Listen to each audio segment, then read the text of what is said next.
All right, I'm Matt.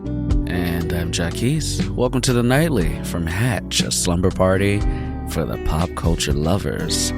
What's going on, Big Matt? Not much, mate. It's nice to see you, as always. I'm really looking forward to tonight, actually. Well, I mean, I don't want to spoil what's coming up, but I like what's going on. We like it. We'll leave you in suspense. There's nothing like nightly suspense. How's things your end, mate? You good? Things are great. You know, we are in like a holiday season right now. And, you know, and a holiday season, I think, lasts from November to February, especially if you're in a relationship, because, you know, you have like Halloween. If in America, we have Halloween. We also have Thanksgiving, but really the Christmas season starts like November 1st here nowadays. Then we have Christmas. Then you got a little New Year's, right? But you're recovering from November and December's money spending. And also people are like, New Year, fresh goals, blah, blah, blah. So like you're kind of in like a, you know, you're shedding your skin, doing new stuff. And then if you're in a relationship, after you've recovered just a little bit, and if you're celebrating, you have Valentine's Day, you got to spend money again. So, like, I think the holiday season is from November to February. It's just nothing but 3 months of spending money. And that's a hill I'm going to die on. It is wall to wall. It's wall to wall. Because nobody really, I feel like, properly goes back to work until like February anyway. Like you can just sort of, I feel like you can kind of dip out of society in January and everyone's like, well, it's, you know, we're still working up. Yeah. We've got Bonfire Night as well in end of October. No, start of November, sorry. I've never heard of that. I'll give you the potted version of it. Bonfire Night is essentially, there was a guy who, I don't know what it was, 400 years ago, tried to blow up the Houses of Parliament and didn't succeed.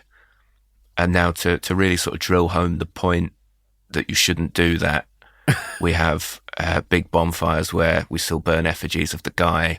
And the guy was called Guy. It was Guy Fawkes. Oh, that's so funny. So we burn effigies of Guy Fawkes and set off fireworks. But that seems to start and end earlier and later every year. Like, it's a bit of a pain, to be honest. But, you know, it's got its perks. It's all toffee apples and all that sort of stuff. Burn your fires at home. Don't come up here burning your fire. Get it out your system.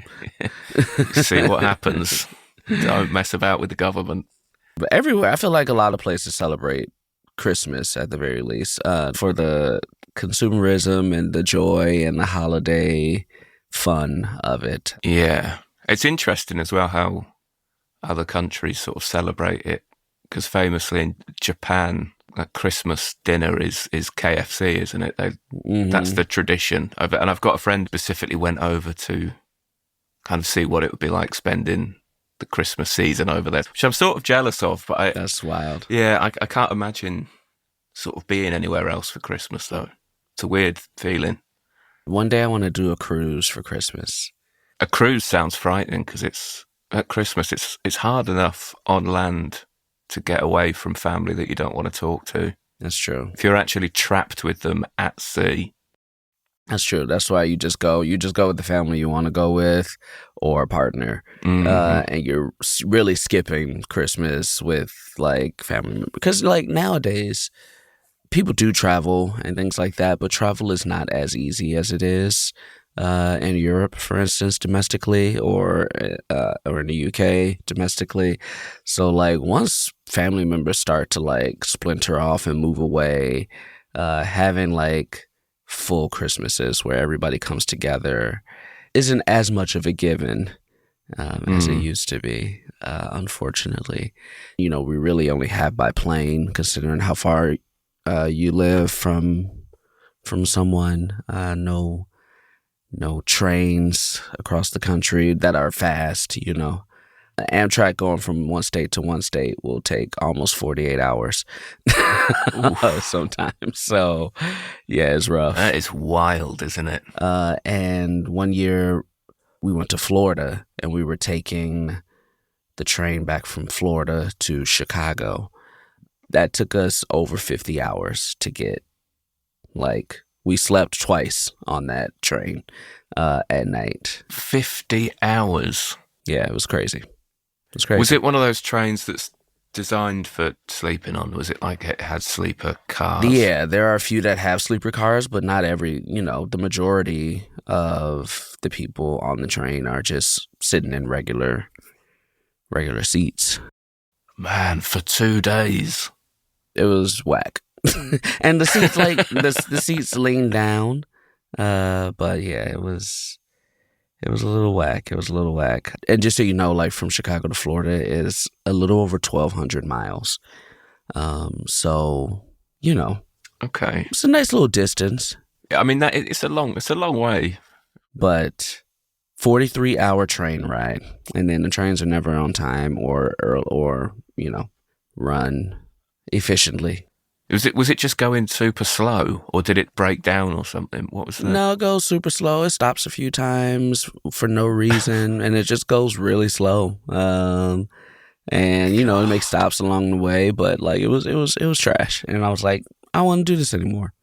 So yeah, that'll put you off for life, that, won't it? That put me off for the rest of time, which is a beautiful transition, because the thing you were excited about is something that I'm excited about as well. And as you know, it is Drowsy History Week here in the Pillow Fort. So I say, it's time to play a round of Drowsy History. Let's do it.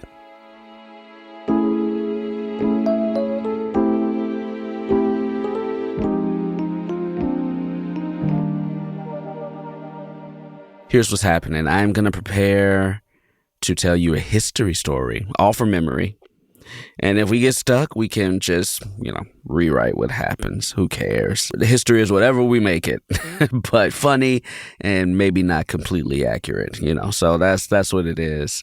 And today, being from Chicago, I'm going to tell you the history of when Michael Jordan retired from basketball and his baseball career started, through that career and his return to basketball. That is the history that I want to talk, because it was a history that permeated, even though it's sports, it permeated pop culture, and it is one of the more well-known sports history times that everyone knows. You say that. Everyone knows, except I had no idea. Did you say baseball? You didn't know Michael Jordan played baseball? Honestly, this is the first time I've ever heard of this, and for all I know, this is absolute nonsense, and you're making me. Oh my goodness! This is like a. Well, this is going to be fun then. This is going to be very fun. You do know who Michael Jordan is, and he is a basketball player that is very famous, considered to be one of the best of all time, right? 100%, yeah, on board with that so far. Yeah. Okay. All right. Here we go. Let's take you back to 1993.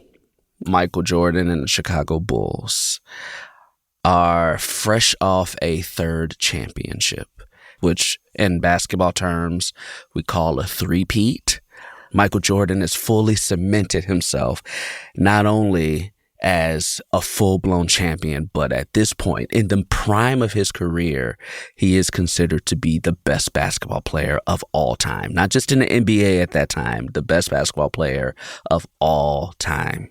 And how old is he at this point in his sort of peak? What we're talking? Michael Jordan in 1993 would have probably been about 30 or 31 years old. Mm-hmm. So not retirement age. He's still in his prime for a basketball player.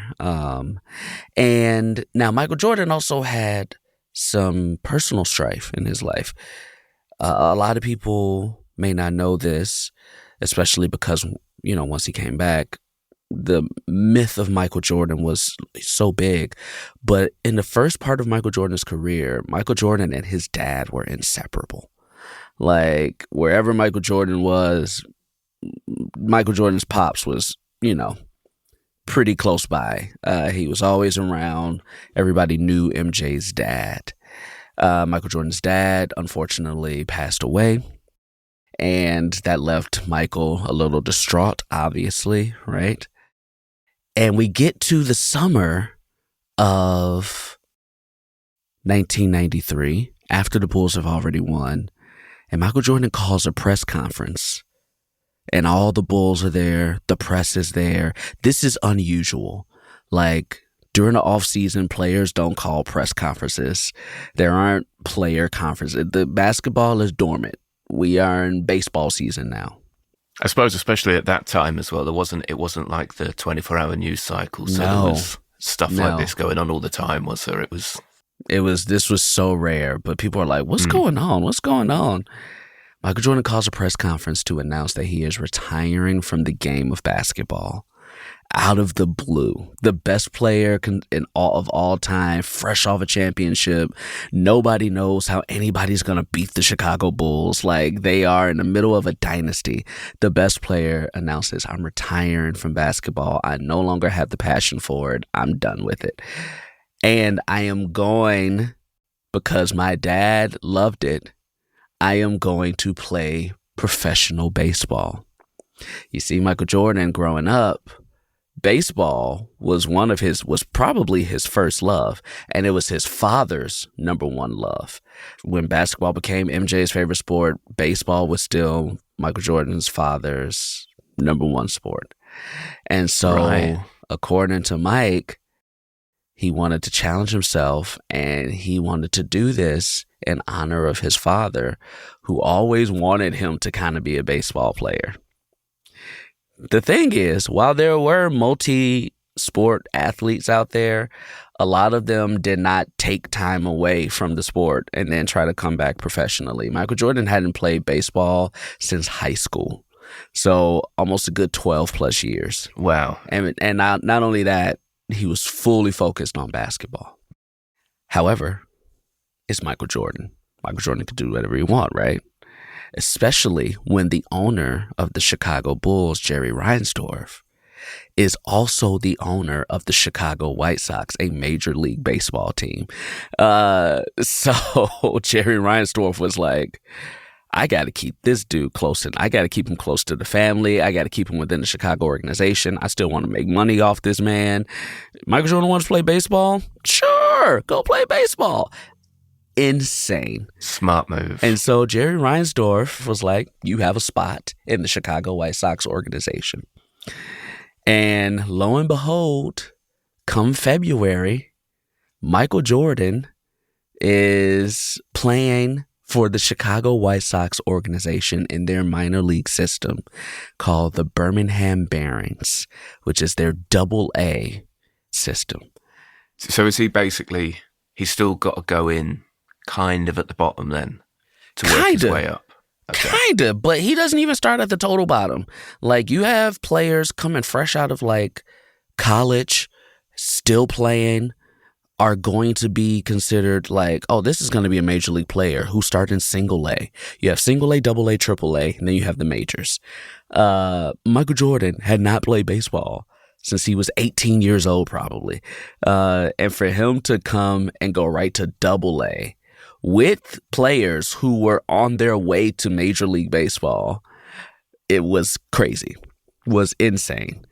Yeah, they must have resented that a little bit, you would think. Oh, they loved it. They loved it. Do you think deep down? Yes. Do you reckon? They loved it because I'm sure like maybe a player or two who Michael Jordan took the spot for didn't love it, because Michael Jordan went to go play center field. He was an outfielder because he was fast, especially for baseball terms. He was very fast. He had a strong arm because he was strong, so he could throw. But more media attention was focused on a minor league baseball team than the New York Yankees. Like, at that time. Of course. Like, yeah. You know, so like Michael Jordan, you know, because when you are a minor league player, you're like riding the buses. You're not living in luxury. You're a minor league player. But MJ is there. MJ is buying like TVs for the clubhouse. Like, they're upgrading like the tour bus they ride on, because Mike is like, I'm not riding on the coach bus. Like, let's get a real bus in here. Like, so nice. He's like upgrading everything. Like, all these players are becoming like known to the public. So they're kind of like becoming stars as well. well because the biggest athlete at the time is on your team all of a sudden. Yeah, you want to fall into that orbit, don't you? Someone the size of him. Somebody the size of him. The problem is he sucked. Like, he wasn't great at baseball. However, as a person who plays baseball, baseball is, I think, the hardest sport in American sports to play. Just to give you a little science, on average, a Major League Baseball pitcher pitches 94 miles an hour, like their fastball. Mm-hmm. The mound is 60 feet 6 inches away from the plate. A 95 mile per hour fastball coming from that mound to the plate takes less than almost a second to get there. Your brain can't process information faster than 0.4 seconds, which means you have 0.6 seconds to not only decide, do I swing at this ball? You have to decide where it is and then get your hands and eyes to that location, which is just a 17 by 17 box that the pitcher is trying to throw into, and make contact with that ball and get it somewhere on a field that the other 8 players can't get to. It is one of the hardest things to do in sports is hit a baseball. So it's understandable he wasn't great. Oh, yeah. It looks, from the bits that I've seen on telly, it looks like borderline impossible. And I tell you, the person who I think is genuinely one of the bravest jobs in the world is that fella who stands behind the plate. Yeah, the catcher and the umpire. The umpire, I think, with the big grill. They both have to have it because you have a weapon like hurling towards you, like at a very fast speed. It's terrifying. I never played cricket as a kid because I hate the idea of something that hard coming that fast at me. It sucks. I play baseball now, and on average, our players pitch like 50 to 60 miles an hour, and that hurts. That's enough, isn't it? 90 miles per hour. Like, I've gotten bruises from getting hit before. 90 miles an hour? Man, please. Yeah, get out of here. It's not worth it. But here's the thing. Michael Jordan was starting to improve. He hit a couple home runs. He was fast so he could steal the ball. He could get to the ball in the outfield. He could catch.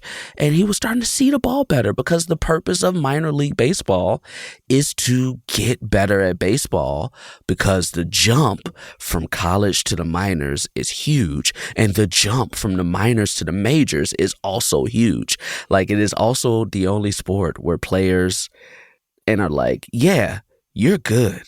We think you're a Major League Baseball player, but you're still not good enough to play Major League Baseball. Like every other sport in America, if you get drafted, you go right to the professional top tier league for the most part. Like you are ready to play with the big boys, not in baseball. You have to go play with the development players, basically. Right, okay. So to jump into that and play with professional baseball players, because you're still a professional, is so hard.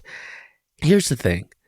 Michael Jordan's trajectory was starting to get to a point where if you gave him one more season, a lot of people think he could have made the majors, which is remarkable because even though he's not a baseball player, he is still one of the top athletes of all time. And you put a top athlete in any athletic thing, they will likely start to thrive and survive in that thing.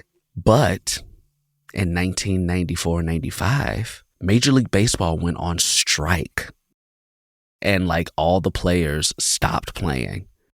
I vaguely remember you telling me about this actually, and I think I've managed to retain it because we spoke before about Sosa and what was the other fella? Yes, when Mark McGwire in 98. Yes. 98, they had the home run chase, but like they brought popularity back to baseball because that strike really like decreased the popularity in baseball. So this is the strike, and all the major league players were not playing, but the owners were like, we still want baseball. So like, hey, minor league players, you want to come up and play baseball now? And Michael Jordan was like, I'm not going to cross the picket line. I'm not playing. And so he basically was like, I'm done playing baseball. And also at this time, now a 1.5 years plus had passed, and he was starting to get the itch for basketball again. So he called up a couple homies. He was like, hey, come play pickup basketball with me. He played pickup basketball, and now all of a sudden that fire is coming back that he missed. He's like, oh, I think I still got this. Oh, wait a minute. I think I still can do this. And after some time, he told like the White Sox organization, I am not going to play baseball anymore. And he made the decision that he was going back to basketball, and he did it in the coolest way of all time. He sent a fax to the Chicago, either Tribune or Sun-Times, which is 2 words, I'm back. And that was it. He just sent cool. He sent the fax that said, I'm back, end of fax. And they got wind of it, and everybody was like, wait a minute, because it was toward the end of the basketball season at this point, too. I think there were only like 10 games left, and people were like, Michael Jordan's coming back to basketball. Michael Jordan's coming back to basketball. And he came back. Instead of wearing the number 23, he's wearing the number 45, which is the number he wore for baseball. And he comes back, and he's still good. He's still good, but, he's a little step slow. And they're in the playoffs. And Nick Anderson of the Orlando Magic says, look, man, I know Michael Jordan is who he is, but that ain't the old Michael Jordan over there. That Michael Jordan a little bit slow. That ain't number 23 right there. And Michael Jordan heard that in the next game, dropped the number 45 and came back as number 23. And he was number 23 again for the rest of his career, and then won 3 more championships after that retirement. But for a brief time, Michael Jeffrey Jordan was a baseball player. And that is lore for the Michael Jordan brand, that a man in his prime left his sport, went to go play another sport, left that sport, came back to basketball, and won 3 more championships after taking almost 2 years off. It's crazy. It's an unbelievable story.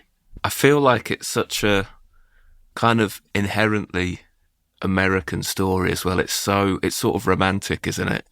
Yeah. And the way that everyone treated Michael Jordan, and he's back and he's welcome back, and then he crushes it, and it's amazing. Crushes it. Yeah. I love, because if that happened in England, say a football player decided to sort of jack it all in and go and do another sport, he'd be ridiculed at the start for doing that in the first place.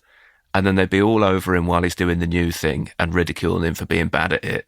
And there wouldn't be this big Hollywood moment where he comes back and rips it up again. It would literally just be, a month of newspaper articles saying loser is a loser. Yeah. Nah, I couldn't make it. I will say this. Michael Jordan did get a lot of flack while he was playing baseball. People was like, he's making a mockery of the sport. He's not good. Michael Jordan watch. He's still not good at baseball. Although I think people were being a little unfair, because he was hanging with those players, but people were expecting Michael Jordan. Yeah, I mean, the confidence to go and try that. That should be commended in itself. Toward the end of that baseball stint, he was playing better. And then his teammates respected him. They was like, yo, he was the first one, at the practice facility. He was the last one to leave. He put in the work. He wasn't just, halving it. He was putting in the work. So he got the respect of his players, of his teammates and his coaches as well during that stint. But, the artist came back to the canvas he knows, and kept painting masterpieces after that. I had no idea about that, and I'm so glad that I do. That's so cool. I don't get to talk about that with many people who don't know that at all. So that's really fun. Yeah. That's really fun to talk to you about it and introduce that lore to you, and introduce that that little bit of sports history to you. I love it. Yeah. I'm learning a lot. Yeah. Well, there you go. Now you know. Go tell your friends. I'm really getting a timeline down of baseball now, which I never ever thought possible. You got a timeline of mid to late 90s baseball. What more do you need? Nothing. That's all you need. Well, this has been great, man. I think it's about time we turned in now, but I look forward to chatting again about mid-90s baseball next time. I love it. I'm going to go dream about it, hitting home runs in my dreams. So until next time, buddy. Good night, Matt. Good night, mate.